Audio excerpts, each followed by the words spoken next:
We've just heard a panel discussing Bangalore's music scene, how we need to get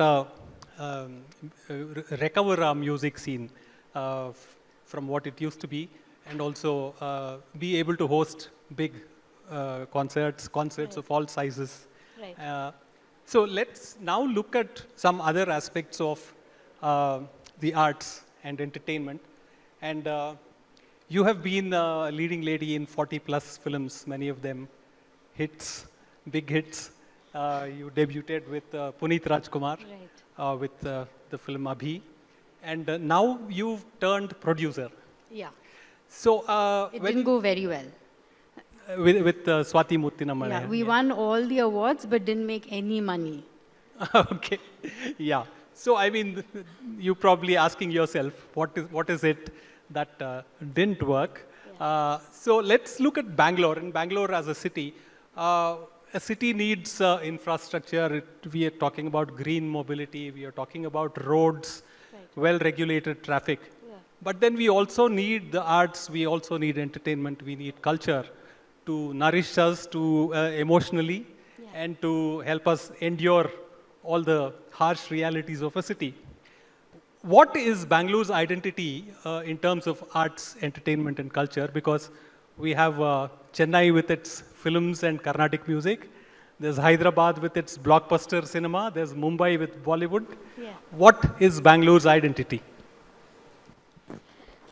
I think, this is a personal opinion, Bangalore's identity would be that it has no identity, in the sense that it's been constantly evolving, transforming, growing, innovating. So the minute I give it an identity, then I think I'm limiting Bangalore's art and cultural scene, right?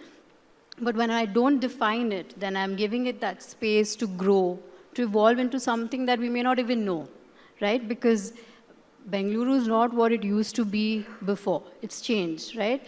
So if, for example, like when Kempegaudru started it, like with BD pates that we were talking about earlier, if we had limited it just to that, then we would not have grown to where we are today.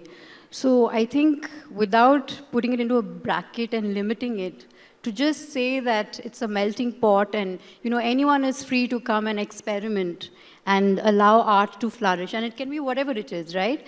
So keeping that open mind to be open to new things, yet retaining some sense of what our culture is. I think if you can work on that, develop that, I think that would be the identity without Right. giving it a definition. Right. So, I mean, if Chennai is about Carnatic music and cinema, and New York, We have it too, we have it too. but not limited to. No, but not limited to. Right. And for example, cities across the world, New York prides itself as the capital of Berlin jazz. has Crossberg. Berlin. Yeah. What is Bangalore the capital of? I mean, would you say that it's the capital of diverse arts? I think everything, right? You have films, you have music, you have sports, you have everything. I don't want to say it's known only for this. We have Right. Hindustani in the north, Hindustani classical music. We have Carnatic music. We have everything. So, yeah. So you see the city as a laboratory for new experiments and Yes. for a more diverse. You had someone performing earlier, right? The child prodigy. Yes. She's someone who is, she's known for her music, but how she's adapted to inculcating jazz into her music. Right. So that's something that's innovative, right? Yes. Varijashri Yes. is trained in Carnatic music, but Exactly. she's experimenting in a whole variety of genres. Right. So I think you open up the spectrum to involving more people. It's more inclusive. You get people who are interested maybe just in jazz to also probably, show some interest in Carnatic music and vice versa. Right. I think that is the beauty of it. That's the beauty of Bangalore Yes. as a city of arts and entertainment. Correct. You've been an actor and a producer, and how do you look at Kannada cinema or cinema from Bangalore, produced in Bangalore, which OTT hasn't been too receptive, And how do you look at, say, the future of cinema, the kind of cinema that we are producing over the next 15 years? How would it look in 2040? Wow, there's so much there in one question. I'll try and, I think, I'll just give you an example. I think we're now Feb 21st, right? So from the start of this year until now, there were about close to 50 releases, Kannada films. And I think the only film that did relatively well was this film called Chumandar. And I think they must have made about 5 to 6 crores. The rest of them all tanked. So even if you were to give a notional amount of about, let's say, 3 crores per film, you can just do the math. That's the kind of loss, right? Right. And even the hits that have, box office hits last year, I think I can count them on my fingers, right? Very few, and they all revolved only around the heroes, which is quite sad. The reason why I say that is, I mean, it's good for the box office, it's good for the industry, but I don't think it's doing much in terms of evolving the mindset of the moviegoer. Because you're only giving one narrative of machoism, right? There's no one really telling stories of women. For example, when I decided to, okay, maybe I'll do films again, I heard a lot of scripts, and I thought they're still so stuck 20 years ago. They're exactly what I did about 20 years ago. Nothing new. And I asked someone why this was the case, and they said, when you were there or when Malashri was there, the producers asked directors or script writers to write films keeping the heroine in mind, right? Because he knew that there was some revenue that he was going to get out of the film. Right. Right now, there is no such Which clarity. probably points to a disconnect between Kannada literature and Kannada cinema, because writing is so vibrant and Exactly. so what would you say? It boils down to money, right, at the end of the day. So, I mean, if you're making a film and if people are not going to watch it and you're not going to make back your money, then really, what is the point of it? Right. So, why are we still making films that look dated? I don't know. And in fact, I think we should learn from our mistakes, right? Like what's working, what's not working. We should learn from that and probably evolve. Like we were discussing earlier, right, about the Malayalam film industry. I think in the last decade or so, how they've changed, right? There was a period of time where they were only known for films with Shakila's films. And they did extremely well at the box office. But how they've changed now. You know, they have some amazing writers, and every other film in Malayalam is doing so well. Every other Malayalam film is a hit. They're all bringing in the numbers in the box office. Right. And most of them are not just about machoism and about the hero. It's about stories. It's about people. It's not even gender-based, you know. It's just... Storytelling is amazing, and they're so inclusive in their stories, which I love. And even the way they're presented. Right. I was traveling with two... co-passengers on a flight, and they happen to be working at Tata Capital and Tata Projects, and they're from Bombay, and they were telling me how much they love Malayalam films, you know. That's something I want for Kannada. Right. So 150 to 200 films in a year, some very good ones, but we need to be more consistent, is what you're saying. Yeah. And I want to touch upon the OTT thing, because I think that's very important, and I hope they're also listening. When we started Swati Muttuna Male Haniye, it was supposed to be for the OTT. It's a very niche film. We knew it wasn't going to work in the theaters. So we had approached the OTT platforms, and they said, yeah, you do it. We're happy to buy it. Then by the time we made the film, they said, we can't buy it for OTT. You release the film in the theaters, and then we'll take it. So we went back to them after releasing the film in the theaters, and they said, you know, we won't be able to buy the film, but we will pay per view. And they gave us about 7 rupees. Now I believe it's come down to 3 or 4 rupees. So there's no one really buying Kannada films. And when I asked them this, they said, oh, our policies changed. We look at it maybe in 2024, 2025. It still hasn't changed. Nobody's buying Kannada films. Netflix, I don't know if you'll find, maybe you'll find a Bagheera or something, because that was sold as a bundle, as a part of, you know, a couple of other films that the production company did. Amazon is the only film where you'll find, Amazon is the only platform that you'll find Kannada films that is also pay-per-view. No one else. For example, Z, they have a budget, which is basically for the big films, right? So they'll keep it for a big star or something. And then they're done with the budget. So they don't have money to pay for smaller films at all. So how do smaller filmmakers make money? You know, it's really sad. Next time you should call these OTT guys over and ask them this question: why you don't want to buy Kannada films? True. I think we should do that.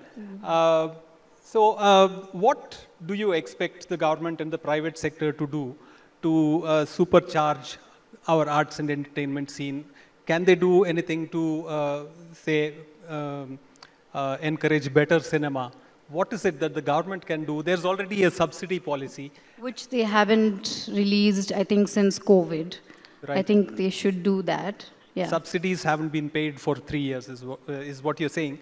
But is the subsidy policy working? Is there something else that the government could do?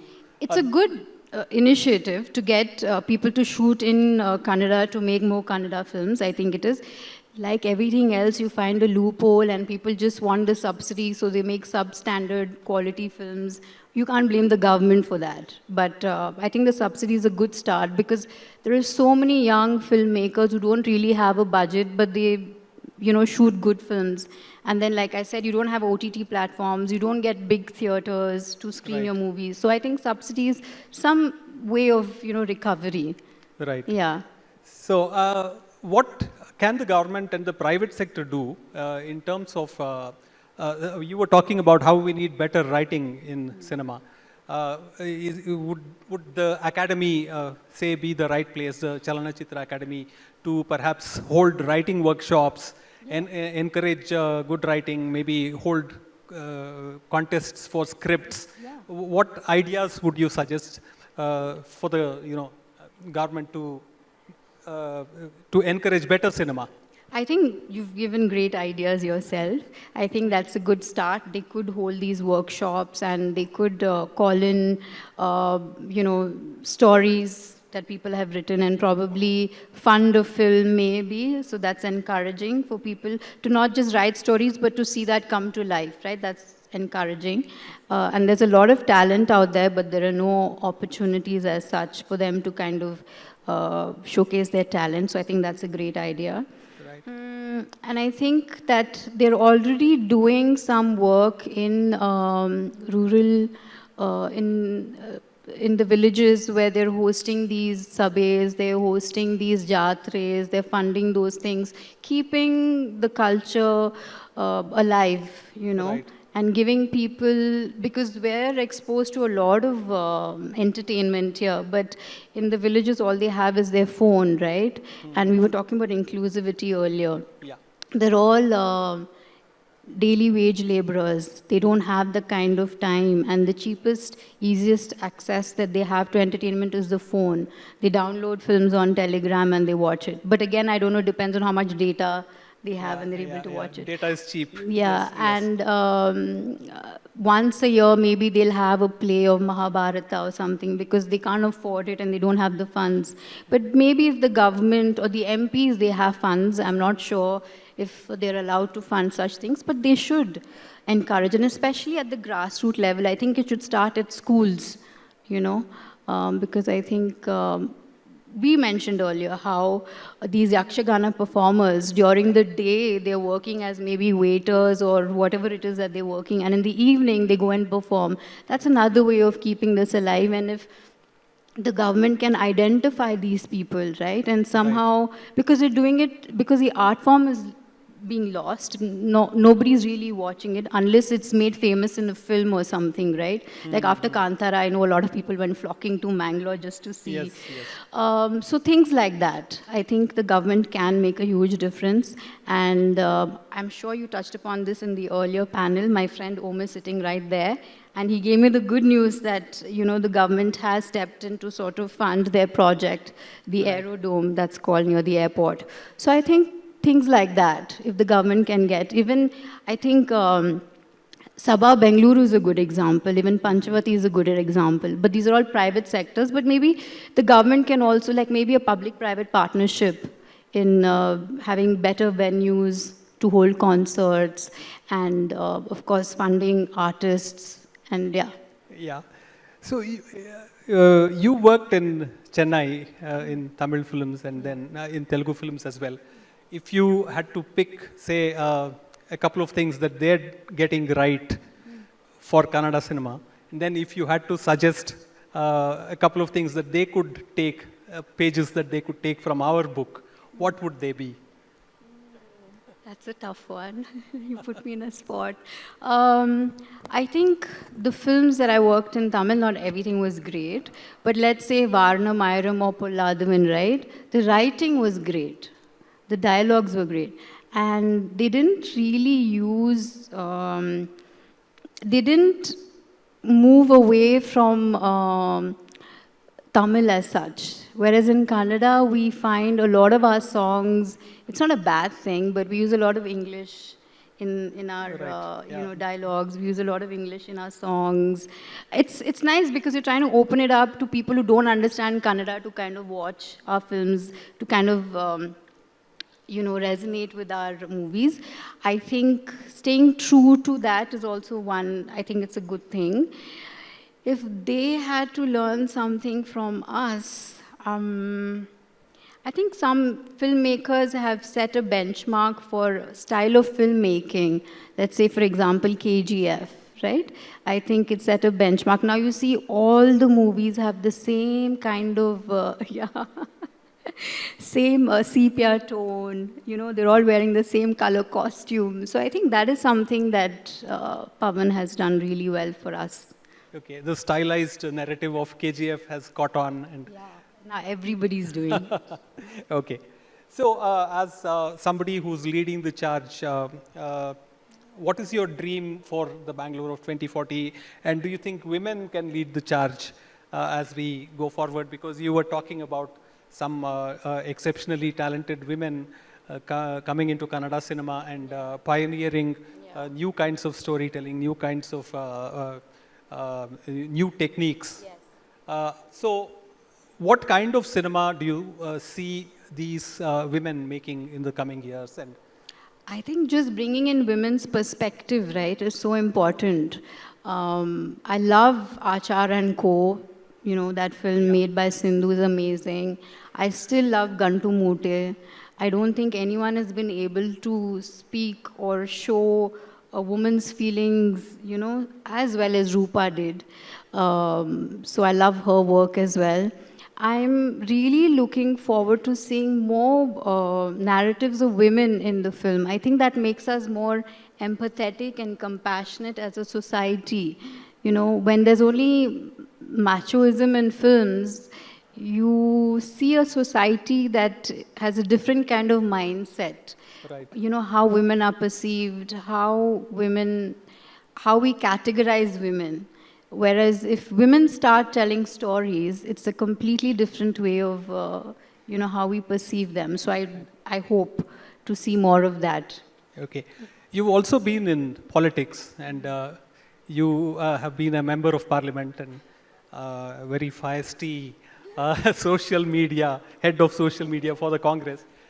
Do you see any understanding of these concerns, artistic concerns among politicians, and how do you think the policy-wise, for example, Bangalore doesn't have a busking policy. Musicians performing on the street are whisked away, and then what is there an understanding of what we need and what the government can do to help artists, arts, and entertainment? I think with someone like Ed Sheeran just performing on Church Street would be dangerous, no? Like for him and for the people there. I think the police must be informed prior so they ensure that, everything is in place and God forbid something happened to him, and then imagine, again, like the Trevor Noah show got cancelled and we were put on the map and then this again. I'm not against busking. I think it's great. It's a way for artists to showcase their talent. We have it all over Europe. But I think there should be designated places, which I think I'm sure they can work upon.